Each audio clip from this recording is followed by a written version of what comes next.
Sana from the US. Assalamu alaikum wa rahmatullahi wa barakatuh, Sheikh. Alaikum salam wa barakatuh. I'm struggling with overwhelming fatigue and emotional emptiness that makes me difficult. That makes it difficult for me to do my daily life tasks, including my night prayers, which really make me sad. I want to cry and pour my heart out to Allah because I cannot do it to anyone else. But I feel blocked and overwhelmed and disconnected as well. Even when I try to enjoy life or special moments, I feel empty and question why it doesn't make sense for me. And I look at the sky and see how others enjoy their life, but I don't. I have everything, alhamdulillah, even those things that I don't deserve it, but Allah has granted me those. So can you tell me how can I deeply reconnect with Allah, giving my situation? So what advice or dua you can give me? And please pray for me as well. May Allah Azza wa Jal place a great deal of peace, tranquility, and content in your heart. Sana, it's not possible that I address this issue on a Q&A session because this would require me to speak for the rest of the whole hour of our episode about it. I would highly recommend that you book a counseling session, or you go, if I'm too expensive, which I am, go to a Muslim therapist, a real practicing Muslim therapist with knowledge of Islam, because your issue deals with therapy of how to look at things. You're feeling hollow and empty from the inside because Satan has messed up with your head for a long time. So now you're convinced he already sold you his pitch and you bought it. And now you're convinced of it, and this is why you're finding it difficult to progress and to move on. So you need therapy. It shouldn't take more than one session, inshallah, and may Allah make things easy for you. Umar from the US.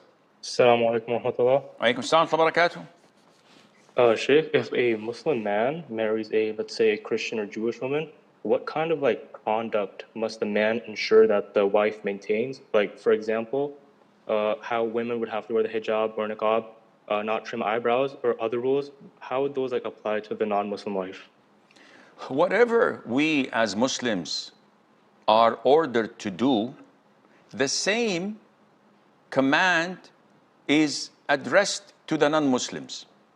And this issue is an issue of dispute among the scholars, whether the disbelievers are addressed by the major issues in Sharia, such as Tawheed, or even the minor issues, such as the prohibition of eating with the left hand. And the most authentic opinion is that the disbelievers, the non-Muslims, are addressed by all what the Muslims are addressed to do.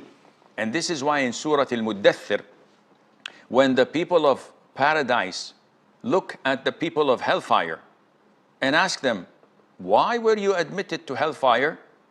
The first answer would be, قَالُوا لَمْ نَكُ مِنَ الْمُصَلِّينَ. We did not pray to Allah Azza wa Jal. Of course you didn't pray. You're a disbeliever. You're a kafir. Why would you pray 5 times a day? Which means that they were addressed by the minor and the major issues of Sharia. Therefore, when you marry a Christian woman, and this is again related to where you marry her. Do you marry her in a Muslim country or in a kafir country? Because if you marry her in a kafir country, sometimes it's almost impossible to compel her to abide by the Islamic rulings. So she says, I am a Christian. I wear miniskirts. I wear tank tops. I put on makeup. I do the whole 9 yards. You married me like this, so you deserve what you get. And you can't do anything because you live in their country, in the kafir country. She could put you in jail if you try something else. However, if it is agreed up front that when we get married, you have to abide by the Islamic rulings, which means you don't drink alcohol in my home, you don't eat pork, you don't free mix, you don't wear these revealing clothes, and I will treat you like a queen, like my wife, like the love of my life. If she agrees and consents, that's fine. But again, there is no specific etiquette other than you should be the man of the house. You're the one who's wearing the pants. So you need to make things clear And if she's willing and accepting, then alhamdulillah, you have no problem, but may Allah make things easy. Medina from Germany. Assalamu alaikum. Alaykum salam to Allah. As a woman, I have a wali, but am I allowed to talk to a potential spouse with a different man, for example, a sheikh, or am I only allowed to talk to the potential with my wali? Your different person or man is not your mahram. So imagine such a non-mahram sitting with you and with a potential suitor, listening to you, watching you, looking at you, and maybe falling in love with you. How would you feel? This is why free mixing is not permissible. When you have a mahram, when you have a guardian, then your guardian is supposed to be there. If he cannot, then he allocates and authorizes another mahram to replace him and be with you. But you cannot sit with a non-mahram who would be there with you. This is not permissible. Iman from Pakistan. Assalamu alaikum, Sheikh. Alaykum salam to Allah. There is a girl in a drama, in a movie, who wear a bracelet, and it has been shown that she believed that it will prevent her from evil eye and difficulty. Is it shirk? And if it is, then if I enjoy only scene and acting of actors, not that bracelet which is worn by her, is it similar to enjoying shirk or kufr? Because in that scene, she wears it all the time. It is not permissible for a Muslim to watch such dramas or films or soap operas or TV series due to the haram things that are involved. Free mixing, women not wearing the proper attire and hijab, music, lying, and in this case, shirk. So if the belief that wearing such a dress or an amulet or a ta'viz protects her, this is shirk. Now, when you watch it, if you don't have the conviction and the belief and you know it's wrong, this is not kufr from your side or shirk, but it's still sinful. So definitely you have to refrain from doing this, and Allah Azza wa Jal knows best. Ibrahima from Guinea. Assalamu alaikum wa rahmatullahi wa barakatuh. Alaykum salam wa barakatuh. Allah bless you and reward you, Sheikh. I did not hear that. May Allah bless you, I say. And you as well, Jazakallah khair. Yes, Ibrahim, what can I do for you?